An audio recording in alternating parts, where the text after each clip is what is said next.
নমস্কার, হাই নিউজে সকলকে স্বাগত। সঙ্গে রয়েছে আমি রিম্পি। শুরু করছে নিউজ টুডে। শুরুতে চোখ রাখবো আজকের হেডলাইন্সে।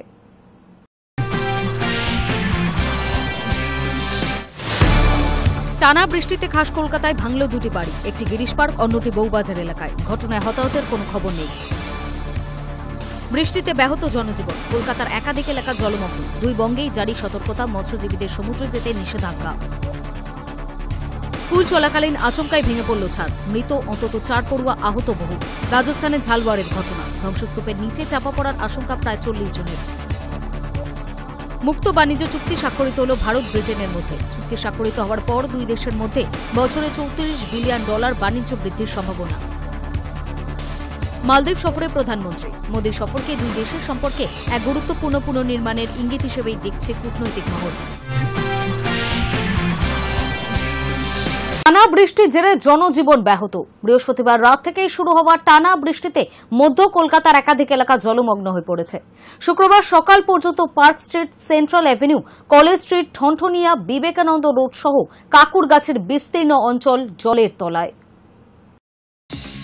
রাত ভোর বৃষ্টি, কোথাও ভারী কোথাও মাঝারি, আর তাতেই জলমগ্ন কলকাতা তো বটেই, বিভিন্ন জেলার বিস্তীর্ণ এলাকা। শুক্রবারও বৃষ্টি থেকে রেহাই নেই, এমনই জানালো আলিপুর আবহাওয়া দপ্তর। বঙ্গোপসাগরে ঘনাচ্ছে নিম্নচাপ, তার জেরে দক্ষিণবঙ্গ তো বটেই, ভাসবে উত্তরবঙ্গ। দুই জেলায় জারি লাল সতর্কতা, কোনো কোনো জেলায় কমলা সতর্কতাও জারি করেছে আবহাওয়া দপ্তর। বৃহস্পতিবার রাত থেকে ঝমঝমিয়ে বৃষ্টি নামে কলকাতা সহ দক্ষিণবঙ্গের একাধিক জেলায়। রাতভর বৃষ্টিতে কোথাও গোড়ালি ভেজা জল জমে, কোথাও আবার হাঁটু সমান জল। সকাল থেকে বৃষ্টির তেজ কমলেও আকাশ মেঘলা, মাঝে মাঝে রোদের দেখা পাওয়া গেলেও তা ক্ষীণ। শুক্রবার দিনভর পুরুলিয়া, পূর্ব পশ্চিম মেদিনীপুর, পূর্ব পশ্চিম বর্ধমান, দক্ষিণ 24 পরগনা, হুগলি, বাঁকুড়া, ঝাড়গ্রাম এলাকায় অতি ভারী বৃষ্টির সম্ভাবনা রয়েছে বলে জানাচ্ছে আলিপুর আবহাওয়া দপ্তর। উপকূলবর্তী এলাকাতেও জারি রয়েছে সতর্কতা। সমুদ্র উত্তাল থাকার কারণে বৃহস্পতিবার থেকে পরবর্তী নির্দেশ না দেওয়া পর্যন্ত মৎস্যজীবীদের সমুদ্রে না যাওয়ার নির্দেশ দেওয়া হয়েছে। শুধু দক্ষিণবঙ্গই নয়, উত্তরবঙ্গের দার্জিলিং, কালিম্পং, জলপাইগুড়ি এবং আলিপুরদুয়ার জেলাতেও শুক্রবার দমকা ঝোড়ো হওয়ার সঙ্গে ভারী বৃষ্টি বইতে পারে বলে জানাচ্ছে Mausam Bhavan. Hi news network. রাতভর লাগাতার বৃষ্টির শহর কলকাতায়, যার জেরে খাস কলকাতায় ভাঙল দুটি বাড়ির একাংশ, একটি গিরিশ পার্ক, অন্যটি বউবাজার এলাকায়। তবে ঘটনায় হতাহতের কোনো খবর নেই। আতঙ্ক তৈরি হয়েছে বাসিন্দাদের মধ্যে। অন্যদিকে বৃষ্টিতে ফোর্ট উইলিয়াম সংলগ্ন ময়দানের কাছে একটি গাছ উপড়ে পড়ে। তবে কলকাতা পুলিশ সঙ্গে সঙ্গেই রাস্তা পরিষ্কার করার উদ্যোগ নেন, কোনো যানজট তৈরি হয়নি। অন্যদিকে বৃষ্টিতে একাধিক এলাকায় জল জমেছে, তৎপরতার সঙ্গে কাজ শুরু করেছে পুরসভা। কিছু কিছু জায়গায় ইতিমধ্যেই জল নামতে শুরু করেছে।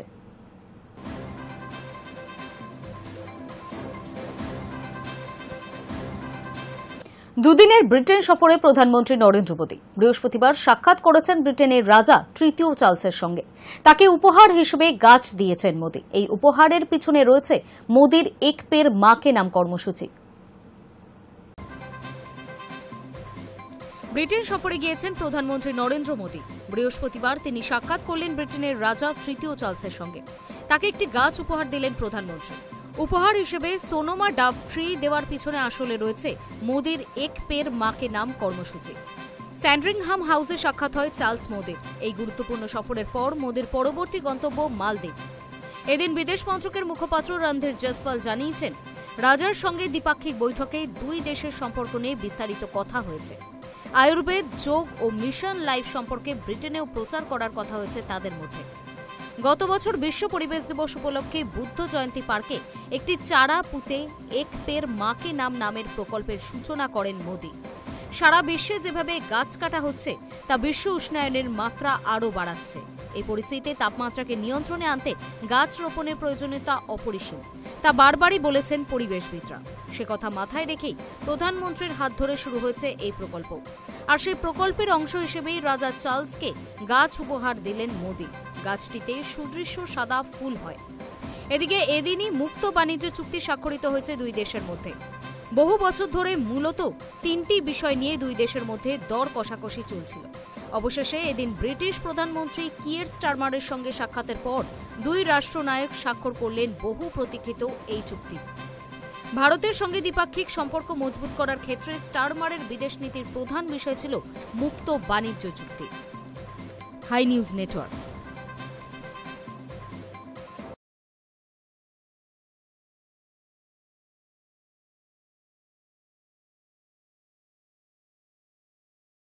শুক্রবার নরেন্দ্র মোদীর জন্য এক গুরুত্বপূর্ণ দিন। কেন? প্রধানমন্ত্রী হিসেবে তার একটানা দায়িত্ব পালন শুক্রবার 4078তম দিনে পড়ল। এর আগে ইন্দিরা গান্ধী টানা 4077 দিন প্রধানমন্ত্রী ছিলেন। প্রথম স্থানটি তার পিতা প্রথম প্রধানমন্ত্রী জওহরলাল নেহরুর দখলে। 74 বছর বয়সী নরেন্দ্র মোদী কি প্রথম প্রধানমন্ত্রীর রেকর্ড ছাপিয়ে যেতে পারবেন? ভারতের ইতিহাসে নতুন নজির গড়লেন প্রধানমন্ত্রী নরেন্দ্র মোদী। সবথেকে বেশি সময় ধরে একটানা প্রধানমন্ত্রী থাকার তালিকায় তিনি উঠে এলেন দ্বিতীয় স্থানে, টপকে গেলেন ইন্দিরা গান্ধীর নজির। তবে দীর্ঘতম সময় ধরে প্রধানমন্ত্রী থাকার তালিকায় আপাতত তিনি তৃতীয় স্থানে। প্রধানমন্ত্রী হিসেবে একটানা 4078 দিন দায়িত্ব পালন করেছেন নরেন্দ্র মোদী। স্বাধীনতার পর থেকে 1964 পর্যন্ত প্রধানমন্ত্রী ছিলেন জওহরলাল নেহরু। এক টানা 16 বছর 286 দিন প্রধানমন্ত্রী ছিলেন তিনি। নেহরুর পর দীর্ঘতম প্রধানমন্ত্রী থাকার নজির রয়েছে ইন্দিরা গান্ধী। প্রথম দফায় তিনি 11 বছর 59 দিন প্রধানমন্ত্রী ছিলেন। পরে 1980 সালে নির্বাচনে জিতে আরও 4 বছর 291 দিন তিনি ছিলেন প্রধানমন্ত্রী। অন্যদিকে নরেন্দ্র মোদী 2014 সাল থেকে প্রধানমন্ত্রী পদে রয়েছেন। 11 বছর 60 দিন ধরে তিনি প্রধানমন্ত্রিত্ব সামলাচ্ছেন। প্রধানমন্ত্রী হিসেবে ইতিমধ্যেই একাধিক নজির গড়েছেন নরেন্দ্র মোদী। প্রথম অকংগ্রেসি প্রধানমন্ত্রী হিসেবে সবথেকে বেশি সময় ধরে কুর্সিতে থাকার নজিরও রয়েছে। এছাড়াও অহিন্দিভাষী রাজ্য থেকে আসা নেতা হিসেবেও দীর্ঘতম সময় প্রধানমন্ত্রী থাকার নজির গড়েছেন তিনি। একমাত্র অকংগ্রেসি নেতা হিসেবে টানা 2 দফা প্রধানমন্ত্রিত্ব পূর্ণ করেছেন। লোকসভায় একক সংখ্যাগরিষ্ঠতা পাওয়া একমাত্র অকংগ্রেসি হিসেবেও নজির গড়েছেন মোদী। তবে নজির করার দিনে দেশে নেই তিনি। বৃহস্পতিবার ইংল্যান্ডের সঙ্গে ভারতের মুক্ত বাণিজ্য চুক্তি স্বাক্ষরিত হয়েছে। সেই উপলক্ষেই ব্রিটেনে গিয়েছেন প্রধানমন্ত্রী। সেখান থেকেই তিনি যাবেন মলদ্বীপ সফরে। Hi news network.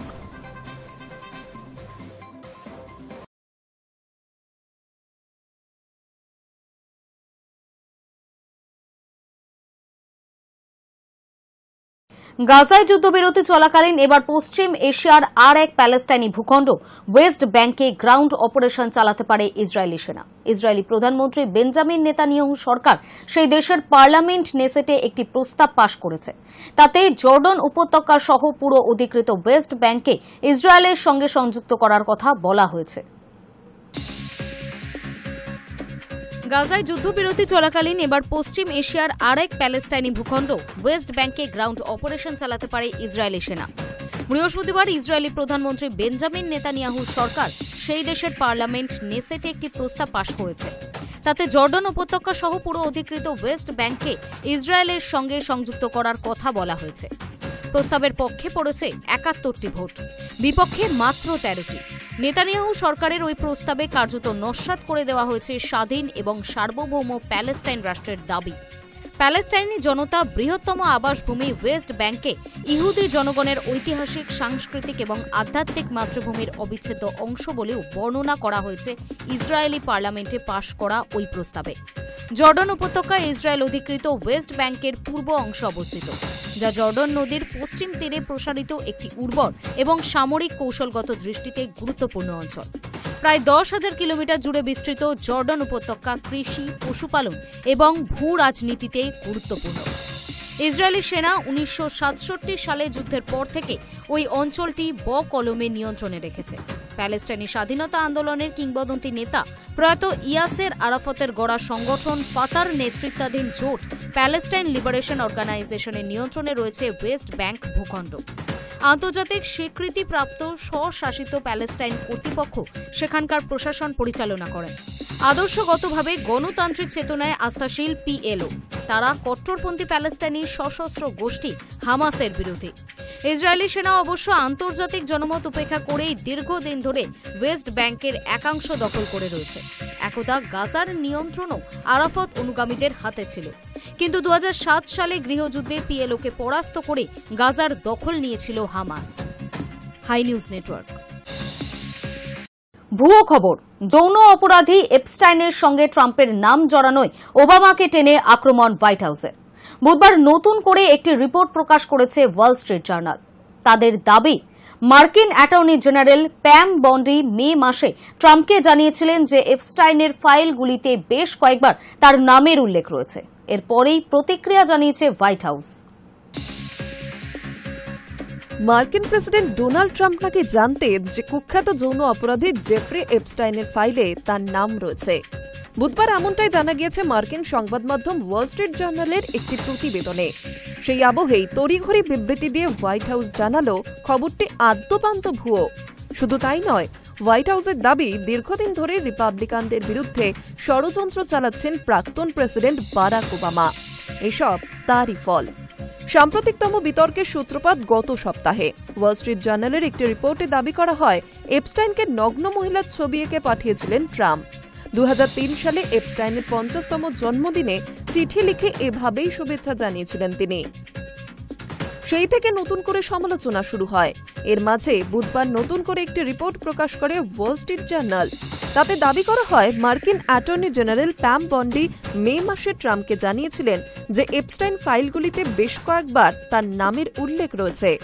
যদিও এই দাবিটি নতুন নয়, এর আগেও বিভিন্ন মহলে দাবি করা হয়েছে কুখ্যাত যৌন অপরাধীর মামলার ফাইলে তার নাম থাকার কথা ট্রাম্প আগে থেকেই জানতেন।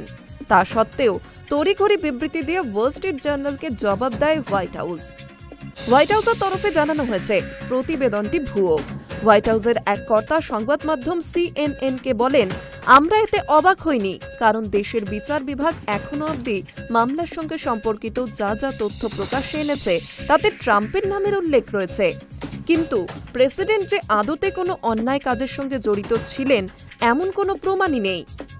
হোয়াইট হাউসের আরও এক কর্তা স্টিভেন চিউয়েং-এর কথায়, প্রতিবেদনটি পুরোপুরি ভুয়ো। ট্রাম্প অনেক আগেই এপস্টাইনের সঙ্গে সমস্ত সম্পর্ক ছিন্ন করেছিলেন। তার বিকৃত মানসিকতার কথা জানতে পারার পর এপস্টাইনকে মার-আ-লাগো ক্লাব থেকে বার করেও দিয়েছিলেন ট্রাম্প।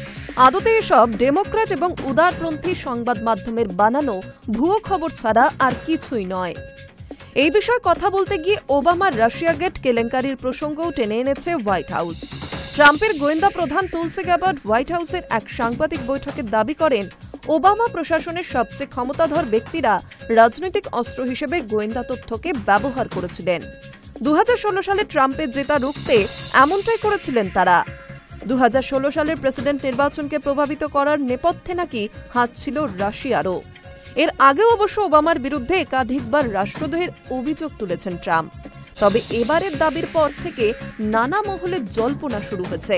এপস্টাইন ফাইলের দিক থেকে নজর ঘোরাতেই নাকি মূল প্রসঙ্গ থেকে সরে গিয়ে ওবামার দিকে আঙুল তুলছে ট্রাম্প প্রশাসন। দীর্ঘদিন ধরে চলা এপস্টাইন মামলা নিয়ে আমেরিকার সাম্প্রতিক রাজনৈতিক পরিস্থিতি সরগরম।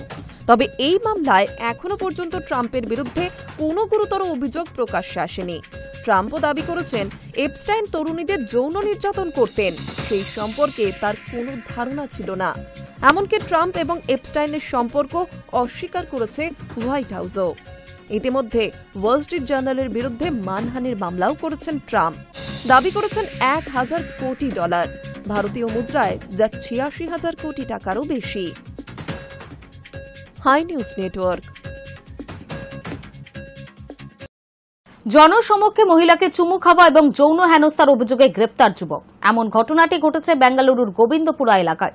পুলিশ সূত্রে জানা গিয়েছে, ওই মহিলা বাজার করার জন্য যাচ্ছিলেন। সেই সময় অভিযুক্ত মোহাম্মদ ফারুক সারিফ ওই মহিলাকে অনুসরণ করতে থাকে। আর এরপরই রাস্তার মধ্যেই মহিলার ওপর ঝাঁপিয়ে পড়েন তিনি। জোর করে মহিলার ঠোঁটে চুমু খেতে শুরু করেন। পাশাপাশি মহিলার ঠোঁট কামড়ে দেওয়ার অভিযোগ রয়েছে ওই যুবকের বিরুদ্ধে।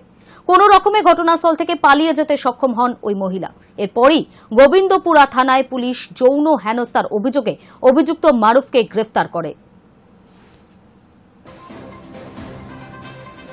নিউজ টুডে এখনকার মতো এই পর্যন্তই। নজর রাখুন হাই নিউজে। নির্ভীক, নিরপেক্ষ।